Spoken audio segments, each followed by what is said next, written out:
যারা বিছানায় বসে খাবার খায় তাদের ঘরে এই 5টি সমস্যা লেগেই থাকে। প্রিয় ভাইরা আমার, প্রিয় বোনেরা আমার, অনেকে আছে তারা সব সময় বিছানায় বসে খাবার খায়, অথচ তারা জানেই না তাদের ঘরে এই 5টি সমস্যা সব সময় লেগেই থাকবে।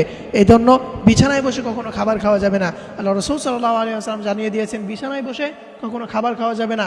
যেই ঘরে বিছানায় বসে খাবার খাওয়া হবে সেই ঘরে এই 5টি সমস্যা সব সময়ের জন্য লেগেই থাকবে। তার মধ্যে 1 নাম্বার, সেই ঘরের লোকদের ভিতরে কেউ না কেউ সবসময় অসুস্থ হয়ে থাকবে।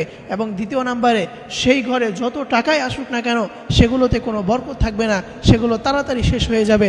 এবং 3 নাম্বারে, সেই ঘরে স্বামী স্ত্রীর ভিতরে কোনো কারণ ছাড়াই সবসময় ঝগড়া লেগে থাকবে।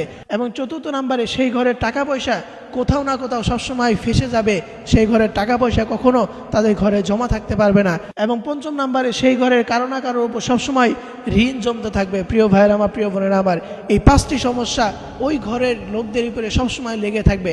এই জন্য কখনো বিছানায় বসে খাবার খাওয়া যাবে না। এবং এটা হচ্ছে পরিষ্কার পরিচ্ছন্নতার দিকেও একটা খেয়াল রাখা উচিত, কারণ পরিষ্কার পরিচ্ছন্নতা হচ্ছে ঈমানের অঙ্গ। আপনি যেখানে শুয়ে আছেন সেখানে আপনি আবার খাবার খাচ্ছেন, এই বিষয়টা কখনো ভালো দেখা যায় না। এই জন্য বিছানায় বসে কখনো খাবার খাওয়া যাবে না, অন্যথায় এই 5টি সমস্যা সবসময় লেগেই থাকবে। আল্লাহ তাআলা আমাদের সকলকে এই বিষয়টি বুঝে আমল করার তৌফিক দান করুক। সকলেই করি আমিন।